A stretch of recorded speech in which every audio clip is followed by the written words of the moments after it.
am momentarily going to be attempting something here. So we're going to get into the study in just a minute, but you may hear some echo because I need to hear the stream for just a minute.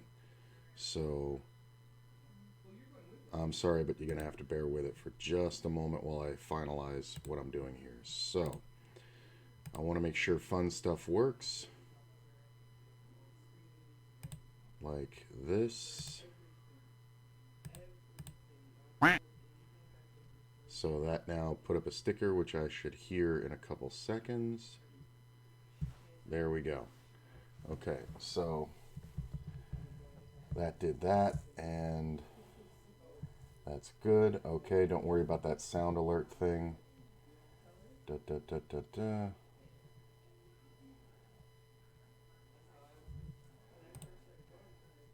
Let's see if this works. Looks good.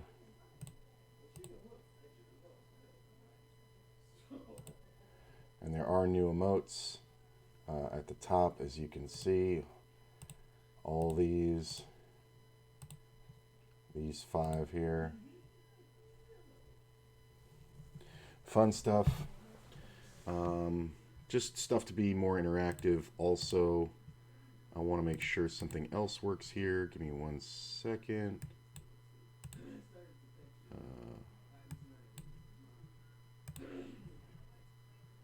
So the channel points.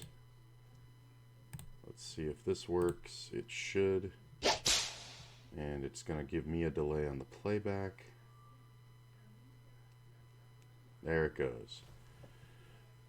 All right. I think it's all good. I'd like to hear the sounds, but I don't think I can hear the sounds at the time.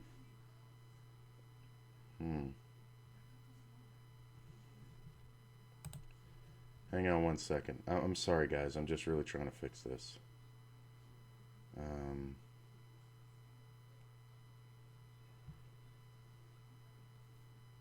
Let's see here. So it plays in the playback, but not in real time. Control audio via OBS. So it's playing back on the playback. All right, very good. So it's not the desktop audio, so cancel that. And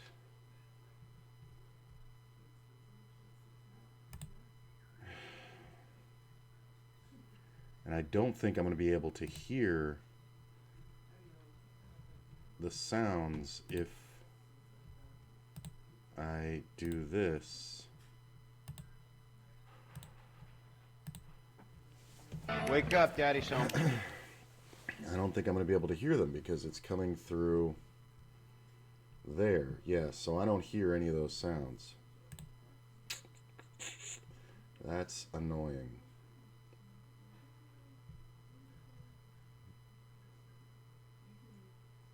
But let me try one thing. I'm sorry.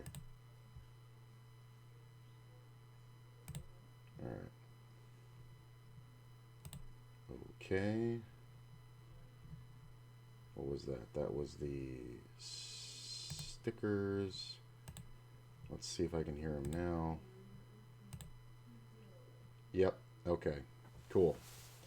All right. So those I can hear in real time.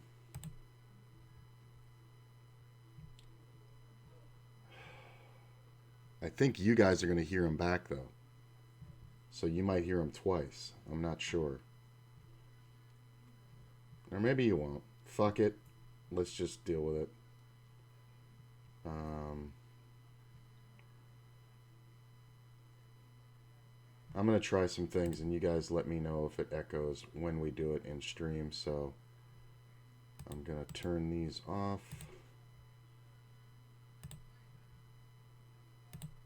So I can hear them.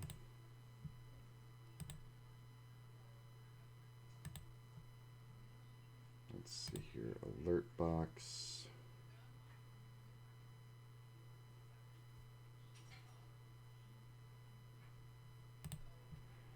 Oh, I know know this is annoying. So then the desktop audio plays back, but you guys don't hear it unless I do this.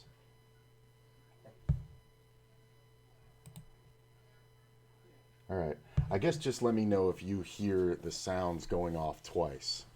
So I guess we'll figure it out. Whatever. But now I can hear everything.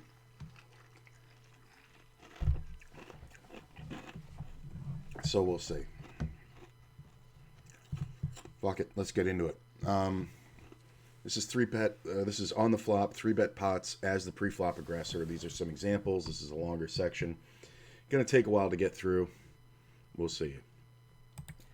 Now let's discuss 3-bet pots as the pre-flop aggressor by taking a look at some examples you are likely to find yourself in. So let's say the Lojack raises, you 3-bet from the button, and the Lojack calls. Go back to the pre-flop charts, take a look at the ranges we are going to be 3-betting. If we're deeper stacked or shallower stacked, our pre-flop range is going to be a little bit different. But it's usually going to be polarized, right? We're 3-betting aces, kings, queens, jacks, and ace-king for value. If our opponent 4-bet as pre-flop, we're not folding those. And then we're 3-betting all these other hands as a bluff. If we were in the small blind or the big blind, we'd be 3-betting significantly more linearly, right? We'd have many more of these decently strong high card type hands. But we're in position here, so we're 3-betting polarized. And that's going to impact how our range plays, right? Okay, let's go through on ace 9-3 and just naturally categorize our range. Don't get fancy, just put the hands in the logical category. All right, ace king, ace 9, and ace 3 are all premium hands. We can bet the flop, bet the turn, bet the river, and get all of our money in happily with these, right? Top pair, top kicker, and better is pretty good. Remember before, I mentioned that you should be slow playing pocket aces, or maybe not pocket aces, but the top set, pocket aces in this scenario. You should be slow playing top set in a lot of these 3-bet pots because you don't need to bet to build the pot. And if you decide to have a checking range, you really want to strengthen your checking range. Okay, what about kings, queens, jacks, ace 5, and ace 2? Ace 5 and ace 2 definitely could fit into the premium range, but if you think about it, if we bet the flop and the turn and the river with ace 5 or ace 2 and we get called on all 3 streets, do you think we win? Probably not, right? Now that doesn't mean that you can't bet twice for value. There's a lot of pots, especially in tournaments, where you make a 3-bet and then you're in position and player checks to you and you bet the flop, and having ace 5 on this one isn't that bad because a hand will call you once, like a hand like pocket jacks, pocket tens, pocket queens even will call you, so you can bet the flop and then the turn comes off and let's say it's a deuce, but if you were to bet again there and get called, you're probably done with the hand. But in that same instance, if you check now, you can actually call a bet on the river, that's something that's not like really a dead giveaway, or you can actually bet for value. You know what I'm saying? So, and a pair of kings here, like I've seen this one, this is the most common example where you 3-bet with a good ace, but it's not a premium, but because of your position, it becomes a 3-bet.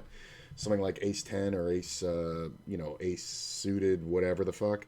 And then the flop comes off with an ace on it. You go ahead and bet. And the player calls. And then you check. Or they check. And then you check back. And then the river comes off. And they usually take a little bit of a pause. And then they check. And then it comes to you. And you just go for a standard value bet of, 60, maybe 50% pot. And the player quickly calls you and they show you pocket kings and you show the ace 7 or whatever it was suited. And they're just like, whatever. They can't fold it for 2 bets because there is still a chance you're bluffing or value betting a worse hand. Like pocket queens would play the exact same way in my hand. You know what I'm saying? Because I'm going to see bet all flops after I 3-bet like on the button versus the Lojack. But maybe it's not good enough to, to go all 3 streets. So you got to remember that just because you got called on the flop doesn't mean you can't bet or call a bet on the river. Sorry, I got to fix the camera here. But it does mean that you're not going to get all 3 streets. And some hands you can kind of just categorize by their overall strength, whether or not you should be getting 3 streets of value. You know what I'm saying? Ace king, on the other hand, if you were to go bet, bet, bet, you could get called 3 times and win very easily. Because somebody with ace queen or ace jack might not want to give it up. You know, granted, the kings get away from it in those instances, so maybe it's not the smartest move if you know something about your opponent, but at the same time, it's that's what we're talking about. So sometimes some hands are 3 streets value, some hands are 1 street value. A good 1 street value that I saw a couple days ago, similar situation to this. I was on the button and I had kings, and a player had raised in the low jack. I 3-bet it. He called. The flop came off like this. He checked. I decided to check back. The turn came off like a deuce. He checked. I decided to check back. The river came off and it was like a fucking another 3 or something. And he checked, and I just went for 60% pot. And because he's made it very clear he does not have an ace. And if he had something else, some kind of set or something like that, he would figure it out. And the player sat there and thought about it for a long time, and then he did decide to call me, and he actually rolled over second pair. I think he had something in this instance. It would have been like, I think it was like Ace Jack 3 was our flop, something like that, Ace Jack Deuce, and he had like King Jack. Both reasonable on our parts, because we're both now convinced the other guy doesn't have an ace, and in his mind, if he doesn't have an ace, how does he beat me? Well, there's only 2 hands, queens and kings. You know what I'm saying? Or like sets, but very unlikely. So, you know, sometimes a hand is just a 1 street value. And these are the kind of things I think that it's important to recognize and categorize the hand on the flop based by its overall strength, especially when you're at 40 big blinds in tournaments, which is what we're talking about here. So in this scenario, I think these count as marginal hands. Also, kings, queens, and jacks are clearly marginal. And then we just want to find as many bluffs as we possibly can. So we naturally have 27% premium made hands. So the way to find out how many draws you can have, you do 27% times 1.5, which is the ratio we can have at the most. And that equals 40%, right? Do you see that on the screen? Yeah, okay. So that means we can have 40% draws at the most, which, you know, is roughly what I have if I use every single potential bluff as a draw. And that seems pretty nice to me. I do think we probably should still have a checking range here, even though the range we are checking is quite strong. My plan here, whenever we do check the flop, is to call a turn bet with aces, ace 5, ace 2, kings, and some queens, and then on the river, call with aces, ace 5, ace 2, and fold the kings and queens. So that's the plan. That's going to make us somewhat difficult to exploit. Remember, you want to make sure you're folding the turn and river something like 30-ish% of the time on each betting round. If you told me you wanted to check back like king 5 and king 4, no backdoor draw, I guess that's probably okay. But this is generally what I'm doing in this scenario. This is a spot, by the way, where when we have a lot of premium hands and the marginal hands count as, well, could be reasonably counted as premium hands, we certainly could get away with betting small with our entire range. But this is usually what I do in this scenario. Let's take a look at what the solver does. In this scenario, notice we have a big equity advantage. Solver is going to have a much more mixed strategy than we are, because remember, the solver is like using king-queen offsuit 5% of the time or 10% of the time or whatever this is, right? But let's take a look at the hands that they are betting. They're betting ace-king and ace-queen every time if they have it, so the good top pairs they're betting. Ace-6 they're usually betting, ace-5 they're sometimes betting, so that shows that these hands check, at least sometimes. Wow. Kings checks basically every time. Queens and jacks and tens bet more often, which is neat. And then, like, all of the other hands that are king high and worse do a whole lot of betting. And that's, again, because the solver is looking for draws, just like I was looking for draws, right? It's kind of hard to find draws, so you basically take every hand that lacks showdown value and just bet it. When the solver does check, notice aces slow plays. I want to make that very clear. Aces slow plays a lot. Kings really wants to check. Top pair bad kicker really wants to check. Weak under pairs really want to check. So that makes sense, and it's going to use roughly the same strategy I just outlined for you as well. So this is nice. Solver checks 25%. I was checking, 35%, so a little bit more often, which I think is fine. Fine and good and viable. So that's one of those implementables, and you can see the examples, the reason why he gets 10% more checks. Let's see, out of a total 6 hands, so you're talking about checking 1 more combination, really, or maybe 2. He's talking about checking the queen-queen and jack-jack. I honestly think the king-king can be included in there, but obviously now that means we're checking half of our marginal made hands. So it's kind of meh, you know. But I think it's okay. That's that scenario I was talking about where you get lesser streets of value. It's nice when you see your strategy line up. Now, let's take a look at the same flop, except for now Lojack raises, and we 3-bet from the small blind. Lojack checks. That's not right. Oh, Lojack calls. There you go. I can't read. Okay. Now, take a look at this range compared to this range. What's the difference? Think about it. Well, in this scenario, we have more combinations of 3-bets here because being in the small blind, we're going to 3-bet the premium hands better or more than we are going to call them, because we're being out of position. We're trying to mitigate the positional disadvantage. So 3-betting more hands that are premiums where we could just call them on the button normally because we have a positional advantage. We have way, way, way more good, strong top pairs that can happily bet flop, bet turn, bet river, and get all the money in. Notice here we have ace king, ace queen, and ace jack, which are all really good. We also have pocket nines, which is really good. We also have ace nine suited. I mean, we still have ace nine suited previously, but we have... Because we're not 3-betting the pocket nines from the button in that scenario, because we don't want to get 4-bet and smashed off of it. But in the small blind, 3-betting the pocket nines is better because we're trying to, like I said, mitigate that positional advantage. And when the player jams on us, well, now because we're out of position, it's a much easier decision. So we don't mind if we get jammed on, because it may just be time to just go with the pocket nines because the hand's not going, it's going to race better than it's going to flop out of position. But in position, we're going to flop much better with it because when we hit, it's going to be so much easier to get paid off because of our positional advantage. So that's why you're seeing more of these hands included in here, and how we have more premium made hands that are going to bet because we're 3-betting more of them. You know what I'm saying? The ace nine suited is not 3-betting from the button when the Lojack opens, but it will call. So it's not in this premium made bet range. You know what I'm saying? So if we didn't 3-bet it, we're not talking about that. We're talking about when we 3-bet. So that's the difference here. We have ace nine suited, which is also really good. So we have a lot of premium hands. A lot. So in this scenario, we have 38% premium hands, which means we can have, 56% draws, something like that. And notice, if we count every unpaired hand as a draw, that's only 25% of hands.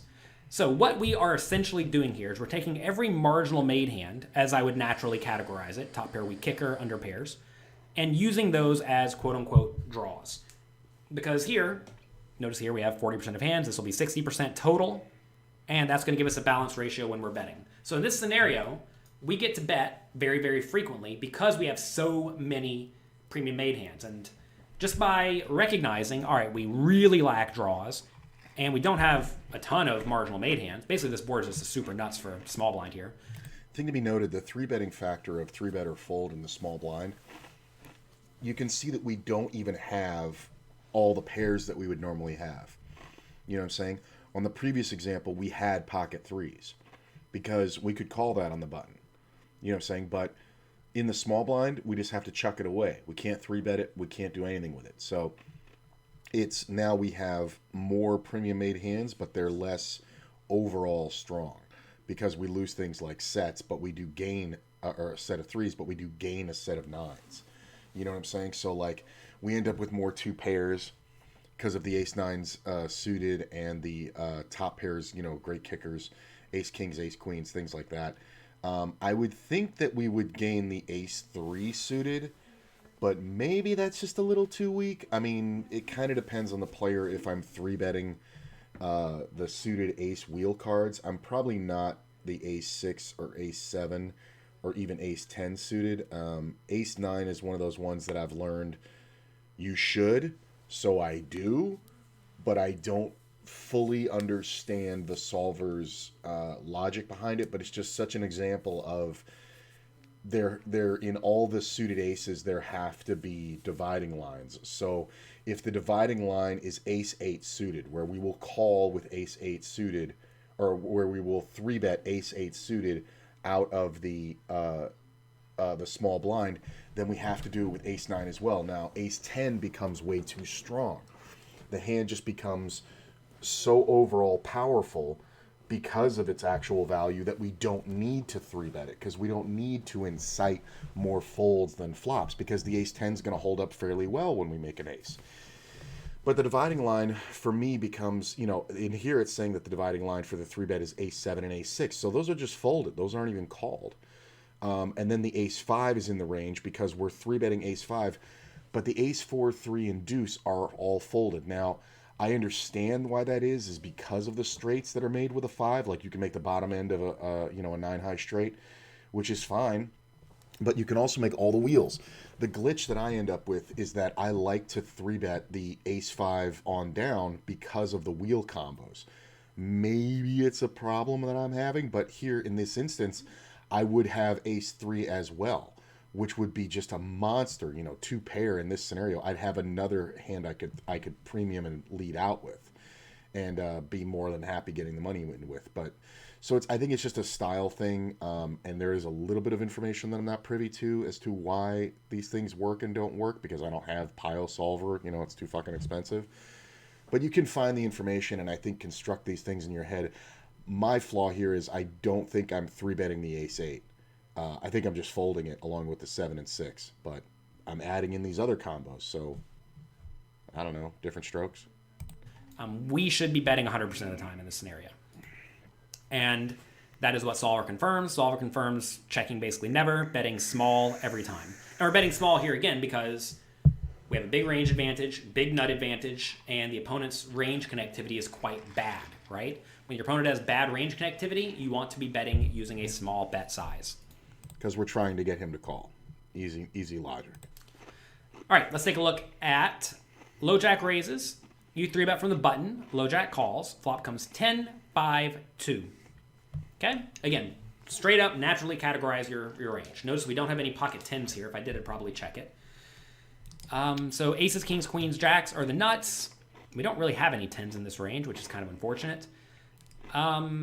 Ace, king is marginal. We can definitely check, flop, and call a turn bet with it, right? Ace 5 is definitely marginal. We can check, flop, call a turn bet. We may want to slow play some of these, actually, now that I'm thinking about it, if we were going to have a checking range. Everything else is a draw, right? Kind of like showdown value. So again, let's look at our range, right? 27% here. We have a lot of draws. But if you look at our marginal made hands, they're actually still pretty decent, right? Like ace-king has some equity. Ace-5 has some equity. This is a spot where the marginal made range kind of gets slotted into both the premium hands and the draw range. Like if you bet ace-5 suited here and get raised, I don't really think you should fold. It's kind of unfortunate, but I think it's okay. Also in this scenario, we definitely have the nut advantage because we have aces, kings, queens, and jacks in this scenario. And those hands are essentially the nuts. You may say, but what about 10s, 5s, and 2s? Those hands are very unlikely for either player to have. I mean, your opponent could have it, right? It's certainly possible, but it's unlikely. And for that reason, you can kind of ignore them. So in this scenario, I think we probably just... Hands where your opponent makes sets like that. I mean, the pocket 10s, not so much, but I categorize things like 5s and 2s here. You're talking about getting opened from the Lojack, and then the Lojack calling a 3-bet from the button who has position on him. Now, we're also talking about 40 big blinds, somewhere in that range. So pocket 2s, the discipline that comes later at more medium and higher stakes games, you'll see guys fold pocket deuces here and pocket 5s because they realize that they're just up against it, and when they flop a set, it's going to have to be a big coincidence that they get paid off. So in situations where we have aces here and your opponent wants to get the money in, you can pretty much do that because they're just basically seeing a safe flop, usually with pocket jacks, even pocket 9s, queens and kings, because it's such late positions. So when we have these, over pair kind of hands, we can get it in and be pretty good. Also, ace 10 goes broke. But worrying about things like 5s and 2s, that's what I just call big coincidence hands. Like, it would have to be a really big coincidence that when I got dealt aces and this player stepped outside of GTO and decided to open the deuces or 5s and call a 3-bet and flop the set and raise us on the flop. Like, all these things are way too much of a coincidence. Like, because even if you flop those hands, why would you check raise? You know what I'm saying? You would either lead out or you would just call. So we're talking about situations where we get it in on the flop. So like you said, I mean, it's just basically the nuts to have the overpair in this scenario where the Lojack, raises, calls a 3-bet, and then checks to us on the flop. we can probably just get the money in. Like, just go bet, bet, bet. And if they just call us all the way down, jacks are usually good here. Want to bet with everything because we have lots of premium made hands and lots of draws. And I realize that we're a little bit too draw heavy here, but I think it's probably better than opting to have a checking strategy. Because if we have a checking strategy, what are we going to check with? Like, think about what we'd actually want to check. Like ace 9 offsuit, ace 3 suited. Doesn't seem especially attractive. Also, take a look at these hands in green. If I check them back, face a bet on the turn, and then face a bet on the river, I'm going to be overfolding because I can already tell you, like, ace king's not calling on the river, right? Which means we're only calling 3 combinations of ace 5 and folding 16 combinations of ace king. That's going to mean we're going to be folding way too often on the river. Now, that requires me to have a little bit of foresight to see what is likely to happen in these scenarios. But when you go through the range analyzer, not just on the flop, we're later going to go through the turn and the river, you're going to see spots where maybe you could be making big blunders. And a big mistake a lot of people make is to make their checking range contain hands that can easily call a turn bet, but will have to fold very often to a river bet. And that's a problem because you're going to be drastically overfolding the river. You want to avoid that? I can look at this range and tell you these hands in green are not going to fare well against a turn and river bet, right? So we don't really want to do that.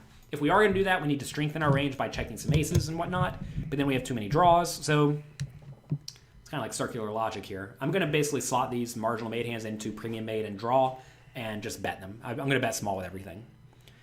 And that's also what solver does, which is good to see. Notice here our equity advantage decreases a little bit, but that's fine. I don't have a problem with that. I think that's at least acceptable. So this is just a reminder for me. 3-betting at 40 big blinds. So we're talking about somebody who opens for min, and then you 3-bet to 5.5, let's say. So that puts 12.5 in the pot if the blinds fold.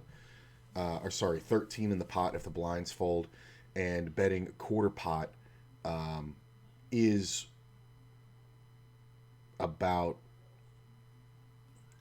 well, what is that? That's a quarter pot is 13.6, 5.2. So it's about the same as your 3-bet preflop. I find going a half a blind less usually works using this quarter pot bet, because we're talking about well, no, wait a minute. A quarter would be about 4 blinds. So you're going a half a bet less than a true quarter. So about 4 blinds into a 13 big blind pot. And the thing of it is, people see that as weak also. So that's why you want to have this balanced range, because, you know, people, I don't know, at the micro stakes, if you make it 5.5 pre-flop, and then on the flop, you know, you're in position, player checks to you, and you're betting for maybe 4.25 blinds, something like that. 4.25 would be a true 1/4 pot bet, right? Or no, what would be a quarter pot bet? So 13 blinds, 2.6. Oh no, wait a minute. 1.3 would be 10%, so 2.6 is 20. So 3.2 is a quarter pot bet. Looks fairly weak at the micros, but people understand a bet is a bet is a bet. So as long as you don't bet like one big blind, you're okay, but you're going to be betting less than you raised to pre-flop. And I have to remind myself of that to stay with this GTO strategy, which recommends, this is pretty much 100% of the time, like you're only half pot betting rarely. And this is kind of a player-dependent thing online as to what their range is. If they're likely to be more draw-heavy, then this is what you'd go with, is a half-pot bet. And live, it's more of a live read kind of thing where you look at the guy and see that he likes his spot and he doesn't mind getting the money in and you have a good hand. Then you would be wanting to bet bigger because you're trying to commit as quickly as possible. But if you're just trying to feel the hand out, you know, pocket aces can even feel the hand out here, betting a quarter pot is better. So it's one of those things I just have to say to remind myself. Maybe it didn't make sense, but it's the logic that I needed to exclaim to solidify in my head that a quarter pot bet is correct here. The game is changing again. You know, anything less than a third pot bet would be seen as way too weak about a year and a half ago. But now we understand through learning through solvers that a quarter pot bet is still very significant. If you go back 5 years, it was a half pot bet. If you go back even 6 years before that, it was 3/4 pot. You would 3-bet pre-flop and then bet 3/4 pot on the flop as standard, not even with just monsters. And if you go way back to like 2003, it was a pot size bet. So over time, as we learn that the more bets you put out there, the more information you present about your hand, it makes it harder for your opponent to figure out. Then the bets keep getting smaller. I imagine one day in the future it might even go smaller, but it's really kind of complicated stuff, and the solvers are just getting better and better and better. So as they do, we just kind of adjust in the current meta. So I've been getting a lot of scam calls. You all get a lot of scam calls recently? Goodness gracious, I've been getting so many scam calls. So anyway, solver bets 100% here using a small size. All right. Lojack raises. We three bet from the small blind. Lojack calls. 10-5-2. Now again, this is the same scenario as before. We have a big range and nut advantage here. Notice we have all the big overcards. Ace, king, ace, queen are like pretty good hands. We also have king 10 and jack 10, which you can bet and not fold. Again, we get to have something like, what did we decide earlier? 40% draws, or 35%. But if you look at the marginal made hands, they're actually pretty good, right? Like ace 5 is pretty good, pocket 9s is pretty good, ace king is pretty good. Like if you bet with ace king and get called, you could actually still have the best hand. And when you don't, it's almost like you have a 6-out draw, right? So I think this is definitely a scenario where you can bet very frequently. Also, your opponent can't raise very often. typically in that ace king scenario, you buy the river. So you bet a 1/4 pot on this flop, and with the ace king, and then the player checks the turn. You can check behind and either go for your draw or bluff catch with the ace high, because ace highs are going to call you as well on the flop, like ace queen, and then turn their hand into a bluff, and you're just going to show down the better ace. So if the board comes off something like 7, 6, and you bet the flop, and it's 10-5 deuce, and the player calls, and then turns a 7, and he checks and you check, and then the river is a 6, and he checks, no flush draw hit out there and like that, and he bets, you can call a reasonable bet here and know that you're going to win a lot of times versus ace jack, ace queen. Sometimes they're going to have pairs on you, but I think it's one of those things where people kind of discount the actual value of ace king, in that when nobody has a pair, it's the best outcome having ace king. So just a small aside there, that you don't ever want to just like say fuck it and just check down the ace king, or give up immediately when they bet the river after the turn goes check check. Often at all, because you have lots of nuts. Now, if the board was better for your opponent, such that they have the nut advantage, you should expect to get raised more often, right? But in this scenario, the board's actually really good for me because neither player has much good, and I have all the overcards, or I'm sorry, the overpairs. So this is a spot where we should not expect to get raised very often. When you don't expect to get raised, you can bet more often, right? Because you get to realize your equity better. You get to see the turn in the river with ace king, ace 5, 8, pocket 9s, etc. But if you expect to get raised, you have to fold those a lot. So you always want to ask, how's my opponent likely to play? And also, like, should they reasonably be raising me here a lot or not very often? And this is definitely a spot where you should not get raised very often. So again, solver bets every time. Solver actually picks a bigger bet size here. Half pot instead of fourth pot. This is because of the positional disadvantage. You're going to try to be ending the pot sooner or get the money in when your hand is stronger. Kind of interesting. Not exactly sure why this happens. We will see that in general, solver picks a bigger bet size for the most part from out of position than it does in position, but neat to see. To be fair, I want to make it clear, a big bet is half pot. You see we've been using half pot and 1/4 pot bets so far, right? So we've been using small bet sizes previously, and half pot's fine, seems reasonable, and I think it's fine. We're going to go through and we're going to discuss all the various types of flops and discuss half pot versus 1/4 pot once we've gone through these, just to summarize that. All right, Lojack raises, we 3-bet from the button. Lojack calls, flop comes king, queen, 2. Take a look at our range again. Aces, kings, queens, ace, king, very, very good hands. The marginal made hands are queen, jack, queen 8, king 4, and king 5. These are all really good hands. The draws are ace highs, jack 8 backdoor draw, ace of spades blank, or ace 9 of spades. So that all seems good and reasonable. And as you see here, we have way too few draws. Same story, right? When we have way too few draws, you just get to bet more often. Also, like King 4 is good enough to bet and get it in, right? It's basically a weak marginal made hand. So again, when you see these ratios where we have way too few draws, you probably just want to bet with everything. And again, solver bets everything. It does check 10%, but I would not worry about a 10% checking strategy here. You don't even have to, like, just look at this image. I look at this image immediately and I already know, okay, we're betting everything. Let's move on. Okay, so Lojack raises. We 3-bet small blind. Lojack calls. King, queen, 2. We have almost no draws. Very little junk. Bet everything, right? Nice and easy. Categorize the hands. Lots of top pairs. The marginal made hands are lots of middle pairs. Just bet everything. As you see here again, solver is mixing it between half pot and quarter pot. If you wanted to just bet like 30% pot across the board in all these spots, I wouldn't tell you it's all that big of a deal. Obviously, you would rather try to be a little bit more balanced, but I don't think it's all that big of a deal. In this scenario, let's actually take a look at which hands are betting big and which hands are betting small. So notice here, the big bets are usually with the super nut hands and the draws, some draws, and the smaller bets are usually for marginal value besides exactly the super hard slow plays, right? So basically very good hands that are vulnerable to being outdrawn. Pocket aces, ace king, king 9, stuff like that. These are betting bigger because they're likely the best hand, but they're susceptible to being outdrawn. Then we're using a smattering of bluffs, right? And then the smaller bet sizes are used with the super nuts, but then also thinner value bets like ace queen, pocket jacks, pocket 9s, etc. So you're going to find that's often the case when the solver does have a very like 50-50 betting ratio between bigger and smaller.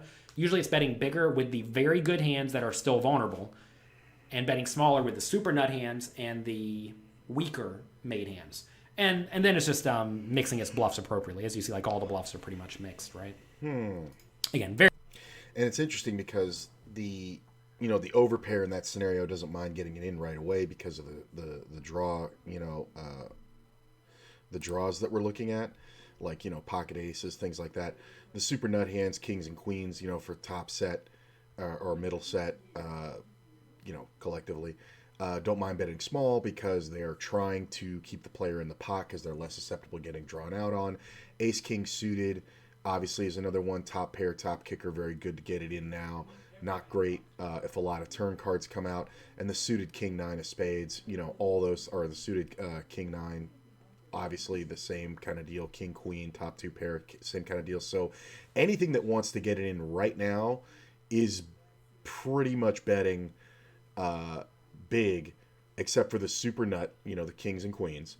And then hands like jacks, which if they get raised or face much action, they're probably going to have to back off. But there are situations where you get called by like 10 jack and things like that, and you can still beat that hand. You know what I'm saying? So it turns into that like ace king bluff catch routine. Alrighty. Smaller with the super nut hands and the weaker made hands. And then it's just mixing its bluffs appropriately. As you see, like all the bluffs are pretty much mixed, right? Again, very difficult for humans to do, but that's why we use the implementable strategies. Makes our life way easier. All right. Lojack raises, we 3-bet from the button. Lojack calls. It comes 8, 7, 4. Let's categorize our range again. Just straight up do it. Kings, queens, jacks, probably aces are the nuts. Queen 8, jack 8 suited are the nuts. We can bet these and not fold them. Now, marginal made hands. King 4 suited is really like the only one, right? What are our draws here? Well, notice we have 28% premium hands. We can have, 42-ish percent? 43-ish percent, 44%, something like that. 44% draws. Let's go through and enter the logical draws. Well, any hand with a 5 is a gut shot, right? Any hand with a 6 is a gut shot too, but we don't have any. Then we just want to look at overcards and backdoor flush draws. So any hand with a spade in it, so ace king with a spade, ace 9 with a spade. Any hand with a backdoor flush draw, ace king backdoor draw, ace 3 backdoor draw. And then we're left with a little bit of junk here. These are going to be a few of these hands without draws, right? So that's going to leave us with roughly this range. I'm looking at this. This number 6 may be a little bit wrong. Perhaps I messed up in my analysis. Because right here, I'm thinking there should be 6 and 6. So that's 12. Oh, you know what? These are marginal made hands. That's what I did here. So ace king's actually marginal made if you check it. So it's 1, 2, plus 4. I think I probably got this slightly off. But I think these ratios are still going to be close enough. Ace-king in this scenario, though, I am considering a marginal made hand. I'm going to check the flop with it, call a turn bet, fold it on the river, right? I'm going to check flop, call a turn bet with aces, call aces on the river, and I'm probably going to end up calling king 4, as nasty as it sounds. But that's going to be the strategy in this spot. Also notice that if we did not have aces in our marginal made range, it would definitely need strengthening, right?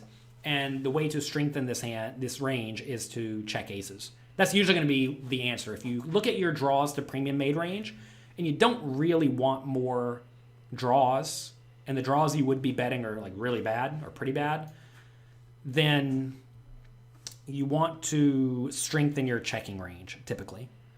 So let's see what solver does. I was checking 27%. Solver checks 32%, so even a touch more. Notice it does not slow plays aces sometimes, but not all the time.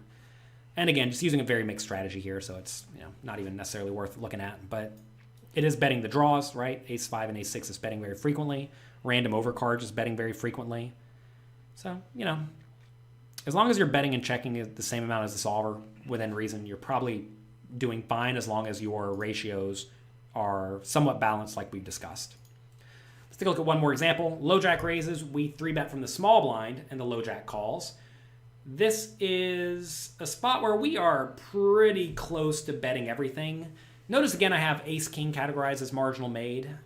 Whenever you're out of position, by the way, it's way more difficult to fully realize your equity with a hand like ace-king because you're going to check call the flop, but probably check fold it on the turn, which is a little bit annoying. So anyway, overpairs are the nuts, 8's the nuts. Everything with spades and diamonds counts as a draw. Ace 5's a gut shot. So I think this is pretty nice. If we don't have backdoor draws, those are going to be counted as junk.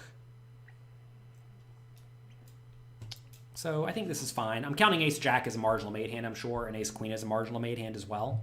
So I'm actually not in love with this strategy. This may be a spot where I just want to bet with everything because I can already tell you, right, just by looking at the hands we're checking, you are going to have a tough time on the turn and on the flop and turn and river from out of position. So I'm actually going to bet the solver is going to be betting a little bit more often in this spot than I am, maybe every time. Notice I'm only checking 30%, so it's not like I'm checking a ton anyway.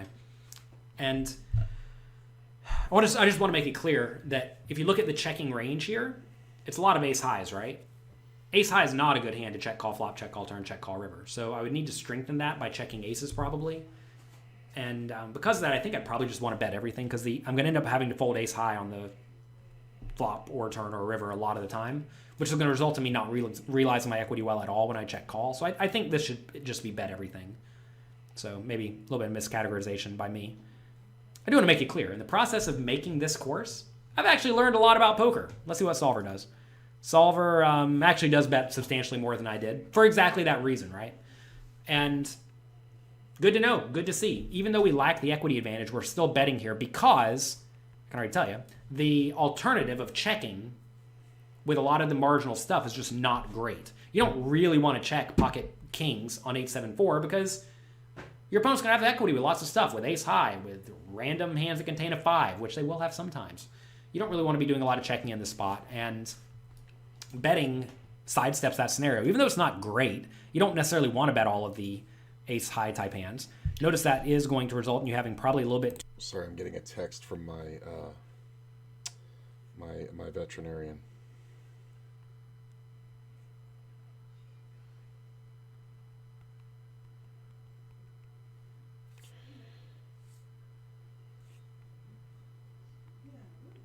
Sorry. Yeah, I need it filled.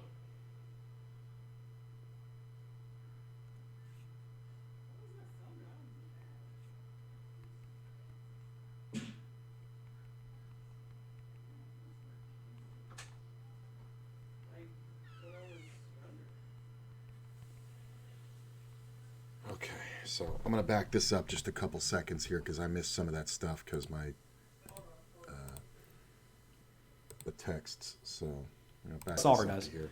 Solver actually does bet substantially more than I did for exactly that reason, right? And good to know, good to see. Even though we lack the equity advantage, we're still betting here because, I can already tell you, the alternative of checking with a lot of the marginal stuff is just not great. You don't really want to check pocket kings on 8-7-4 because your opponent's going to have equity with lots of stuff, with ace high, with random hands that contain a 5, which they will have sometimes. you don't really want to be doing a lot of checking in this spot, and betting sidesteps that scenario. Even though it's not great, you don't necessarily want to bet all of the ace-high type hands. Notice that is going to result in you having probably a little bit too much junk. It's better than the alternative, right? And you always want to be able to sit down, have a little bit of foresight, act, and ask yourself, how is my range going to play if I face a flop bet, turn bet, and river bet? And if the answer is I have to fold everything by the river unless I improve, you're probably checking too often. And it's probably better to just use those hands as bluffs immediately. And Solver confirms that here. So in the time between when I made this and when I uploaded the Solver image, I learned a little bit about poker. So hopefully you're learning along with me. All right, I know we went through a lot here. Let's go through some general recommendations as the preflop aggressor. So you typically want to be betting pretty frequently. I just want to go through and show you what the solver does here. We'll go through every single one of these really quick. Ace 9-3 in position, betting 70%. Out of position, 82%. 10-5-2 in position, 82. Out of position, like 100. King Jack 2 in position, 90. Out of position, about 100. 8-7-4 in position, 70. Out of position, 85. So notice every single number there I mentioned was like 70 or higher, right? So we know we're betting very frequently, and from out of position, those numbers were all very, very high. Like, for example, we have 85, 95, 100, 100. That's a lot of hundreds, right? So if you wanted to make your life really easy here, I would just tell you, bet every time. When you 3-bet, as a preflop aggressor, you can get away with literally betting every time, and you're not going to be making any sort of substantial blunder. I showed you some times where you should be checking, right? And, you know, if you wanted to really go deep into poker and do that. But if you wanted to make your life easy, then it's probably okay just to bet frequently when you are the preflop 3-better. Now, we went through various boards. Ace-XX boards. In position, you typically want to bet small. Out of position, you're going to want to mix sizes. And usually you want to be betting bigger when the board's more coordinated, betting smaller when the board is less coordinated.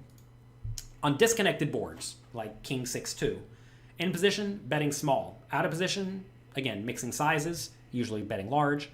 Connected boards, this is where you're going to want to start betting using a mixed strategy, where you bet bigger with your strong but vulnerable hands, and smaller with your super nut hands that are not susceptible to being outdrawn or less susceptible to being outdrawn, and your strong but non-nut hands, both in position and out of position. Paired boards, you're going to just want to bet small across the board. And monotone boards, I know we didn't cover it, but in that scenario, again, you're just going to want to bet small and frequently. So, again, to make your life easy, you don't even have to do a ton of study in this spot. Just bet frequently. You want to, simplify your strategy even more? Yeah, I mean, when you're 3-betting, like, it's just so natural to c-bet because, like, checking either looks super strong or super weak, and depending on what your opponent's inclination is, they're going to make it, life either very difficult for you or very easy, but rarely do you get it made easy for you when you have the nuts because they don't have much. So I think the general adjustment is betting every time, like he said, or almost every time. Like, I think I'm around 90%. Like, there are some times when it's just the worst scenario for you, and you want to take it away by checking, getting into some trouble there. But I think my adjustment is the sizing of the bet. Like, if I'm already 3-betting, I'm probably committing to betting the flop, but then it's just a matter of how large I'm going to bet. And then the board texture will tell me that. Look at this. Bet small, bet small, bet small, bet small. 1, 2, 3, 4. 4 of these spots. It's probably okay to use small bet sizes in general. Notice here, even when solver is mixing from out of position where you're mixing your strategy a lot, notice it's like 50-50, right? So you have 50-50 here, 50-50 here. Here's tilted towards big. Here's tilted towards small. So I'm not going to say that you should try your best to simplify these scenarios, but for simplicity, if you wanted to make, like, kind of almost just like skip this scenario and not have to go too deep studying these spots, I do think it's probably fine just to bet frequently and small, using like 30-ish% pot size bets and 3-bet pots, and you're going to be fine. But if you want to go a little bit deeper, understand that you're going to need to be betting bigger when your opponent connects better with the board. Remember the idea of range connectivity, right? Typically, as your opponent connects a little bit better with the board, you're going to want to be betting bigger. Also, as you are out of position, you typically want to be betting a little bit bigger too, because you don't really care if your opponent folds because they're in position and they're going to realize their equity well. So that's it for 3-bet pots as the pre-flop aggressor. We're going to move forward as the pre-flop caller now. Oh, a very dense section indeed. Let me see here. So I'm probably going to get a bunch of these wrong because the nomenclature is getting switched in my head. This is one of those situations where it's easier to play through it than it is to answer questions. So let's see here. On a ace of spades, 9 of clubs, 3 of diamonds, as the 3-better, you should mostly use a larger or smaller c-bet size. Well, I'm going to say smaller because the ace favors our range as the 3-better. Correct. Smaller bet size using this board. You either smashed it or your opponent smashed it. So, would you typically use a bigger flop size or flop bet size when you're in position or out of position? Well, out of position, you know, just because we're trying to mitigate the positional disadvantage by decreasing the stack to pot ratio, and you do that by betting bigger. More money in the pot, less money in your stack. When you 3-bet in the small blind versus the low jack, and the board comes king of spades, deuce of spades, deuce of diamonds, what should you do with king jack? I'm thinking the king jack is a small bet scenario. Let me think about this though. So I don't mind getting it in, but I don't want to blast players out of the pot. So many of these are just small bet scenarios that I think, and in this instance, we're talking about a third pot versus half pot. Not even a quarter. I think a quarter might be too small. So maybe it's a bigger bet. I'm going to go with a small bet here. Now, big bet. Saying you want to pile the money in right away and it needs protection. Okay, that makes a lot of sense. I was categorizing it the same as king-queen in my head, but king-queen doesn't need any protection because of the 2-pair. And so I guess ace-king is the next categorized single-pair hand, which doesn't need much protection or needs protection from a second pair or a draw. But king 10, yeah, we would pile in with. So that's typically my adjustment is when I don't know, I think about the hand next up, next down, and what should I do there. Usually makes it more clear because these are usually dividing lines. So yeah, we just bet big, get the money in. You 3-bet from the button versus the low jack. The board comes 8 of diamonds, 7 of spades, 4 of spades. What you do with a hand like queen jack?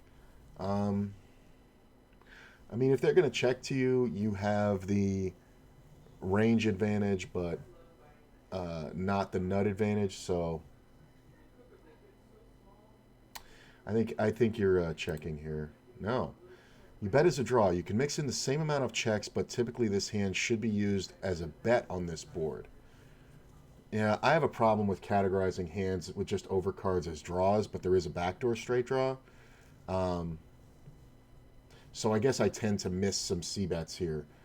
Typically my move here is when the flop goes check, check, the turn usually will check again, and then I can bet river, or bet turn and river, or I'll bet the flop, check turn, and bet river. So it's a 2-street hand for me, so maybe I just thought about it too quickly. All right, we're going to mark this as complete. It's been about an hour. This is a super dense section. I know the next section is going to be pretty dense too. So let's see the next section. Now let's discuss. Oh, 3-bet pots as the pre-flop caller. It's a shorter section. So yeah, let's go ahead and do it. This won't take us too long. I thought it was going to be a much longer thing. Sorry.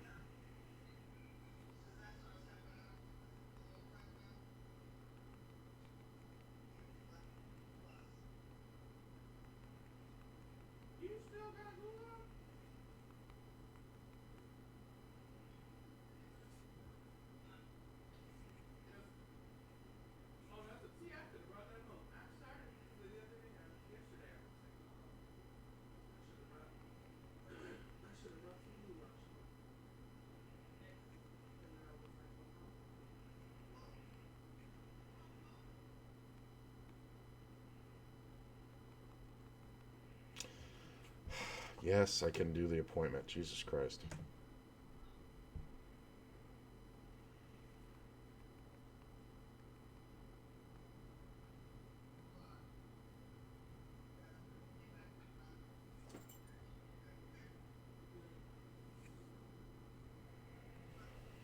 Discuss 3-bet pots as the pre-flop caller. You can be in position here, you can be out of position here. So let's go through a few of the ways you can find yourself in this scenario. First, as the pre-flop caller in position when check to. This is when you raise pre-flop, someone 3-bets you from the blinds, and then you call. And then they check the flop. But Let me recall, know if you guys can hear this. From the section on when you 3-bet as the aggressor, you are very often betting this flop, especially from out of position, right?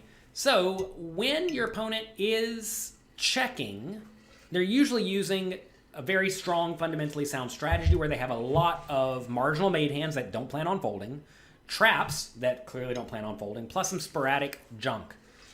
So let's try to compare this spot to the scenario where we were in single raise pots and our opponent checked. Remember, in that scenario, we are betting based on the hand types flowchart. We're just betting the premium made hands and draws, checking the marginal made hand and junk. And when we are betting, we're usually betting using a big size, right? Because we're betting polarized. However, this is a very rare spot because your opponent should often bet, and you should make some major adjustments. Mainly, your opponent's range is strong, right? Therefore, the odds your opponent check shoves all in, or check calls, is much, much higher than in single raised pots because their range is stronger. Therefore, the adjustments you should make here are that you should continue using the hand types flowchart with most hands, but you should check back strong draws that you don't want to get blown off of. When you are betting with your draws here, it is very, very important that you're betting your really premium draws that don't plan on folding and your really junky draws that can easily fold. You don't want to bet your medium strength draws like marginal flush draws and open-ended straight draws, because if you bet those and get jammed all in, you'll have to fold because you won't be getting quite the right pot odds. And that is a disaster. You want to make sure that whatever scenario you're in is either a very easy call or a very easy fold. So you can't bet all of your draws. If you can't bet all of your draws, in turn, you can't bet all of your premium hands. So this is going to result in you doing a lot of This again goes back to protecting your checking range. So if you were to only check your marginal draws, like middle flush draws, like you said, and bet everything else, then you would be very easy to play against. But if you do check some of your premium hands and marginal made hands as well, you protect your checking range, because then sometimes when people raise you, you're gonna re-raise because you have a premium, or you're gonna jam because you have a premium draw, like the ace king suited on a flushy board, things like that, or you're gonna have two pair, or you're gonna have all these things. And then sometimes you're gonna fold as well, like when you have second pair and decided to check it, and then they bet the turn and you just pitch the hand.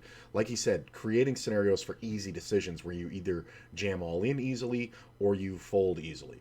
I get this question a lot playing cash games, is like, how did you know to like jam right there and blah, blah, blah.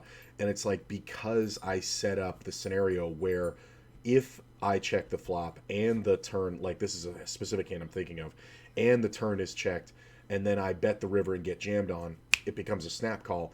Not with the nuts, but with like top pair, because I've set up this scenario where my opponent would think other hands are better. So it's not about balancing. Like I always hear this term balance being overused. It is balance, but I like the way Jonathan Little refers to it as protecting your range, meaning your range can contain anything. It doesn't have to contain just premiums or just draws or just whatevers. It has to contain everything. So therefore your opponent has no fucking idea what you're doing. And that makes it very hard for you to be played against. checking behind in this scenario. So in this rare spot where you raise, out of position 3-bets, you call, they check the flop, you actually should not be betting very often at all, and really only with your absolute best made hands, your very good draws, and a few very bad draws. Also, when you're betting, instead of using a big size, due to having a polarized range, you're actually going to be using smaller sizes for the most part. That's because you don't have to worry about building the pot, because the pot is already quite big, and you're betting into a range that's just going to rip it in on you anyway, so you want to make sure you're losing the minimum with your junky draws when you happen to get jammed on. You may ask, why do we even want to bet in that scenario if we're going to get jammed on a lot? Because your opponent is going to check some junk, and when they check some junk, you don't mind picking up the pot cheaply. All right, now let's discuss the scenario when we are the preflop caller in position and facing a bet. So now, this is a much more common spot. We raise, out of position 3 bets, we call, and they bet. As always, use the bet response flowchart. When you're facing a bet, this is a chart for you. When you have junk, you fold. When you have a marginal made hand, you call. When you have a premium made hand or draw, you either call or raise based on whether or not you have the nut advantage.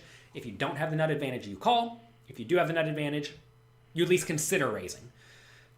Again, this is a scenario where we are usually going to be shorter stacked, so we are going to be raising smaller if we raise, or all in perhaps, and we're going to be calling pretty wide. So understand that when we are in position, as is the case here, we are actually going to call pretty wide, and even in these 3-bet pots.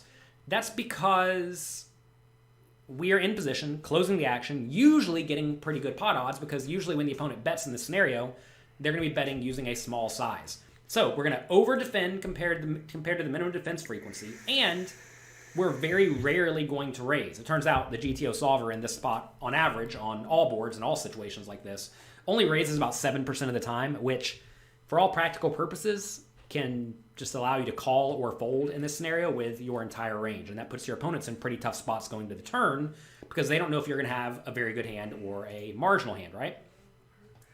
Now let's discuss as the preflop caller out of position when you're facing a bet. When you raise, in position 3 bets you call. You know you're going to check every flop, right? This is not a scenario to lead. You should have no leading range. You're, again, going to use the bet response flowchart. With the junk, you just fold.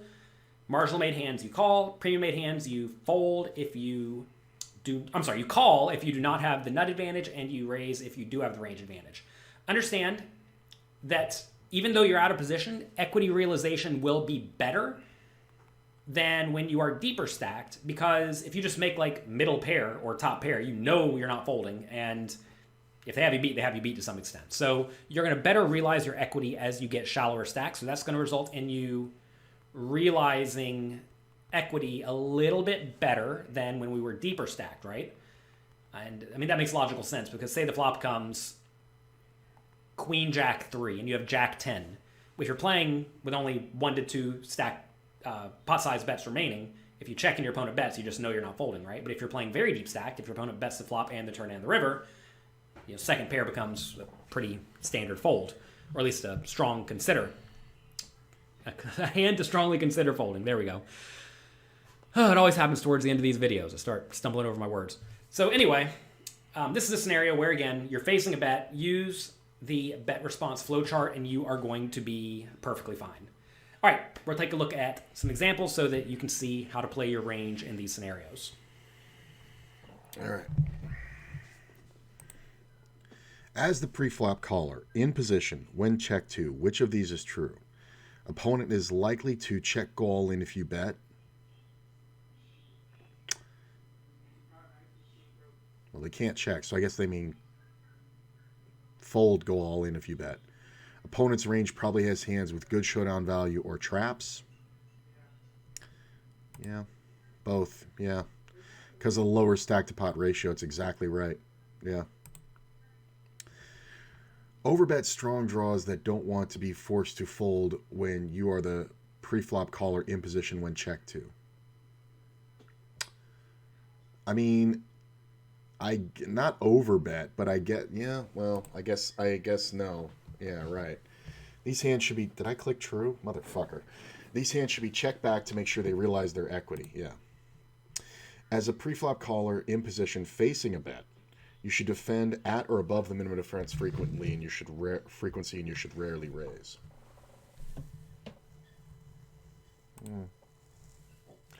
True. When you're in position, raising frequently. Oh, duh, in position. Man, I am not awake. As preflop caller out of position when facing a bet, you'll realize your equity worse than in a single raised pot. Well, you always do out of position, right? Nope. Lower stack to pot ratio. God damn it. The word problems, man, they get me. But, all right. Let's Let's mark this as complete. I'm guessing the next section should be longer. Either way, I'm probably going to call it here because I have a lot of stuff to do. Mark as complete.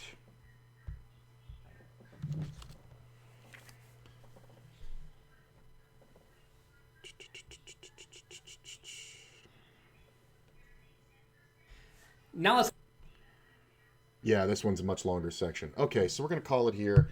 I'm going to be back later to play today. It's probably going to be cash games just because I have a lot of stuff to do and I'm going to be in and out all day. But yeah, so that's that. And we'll have fun and we'll see you guys later. This will all be posted on YouTube and we'll see you then. Later.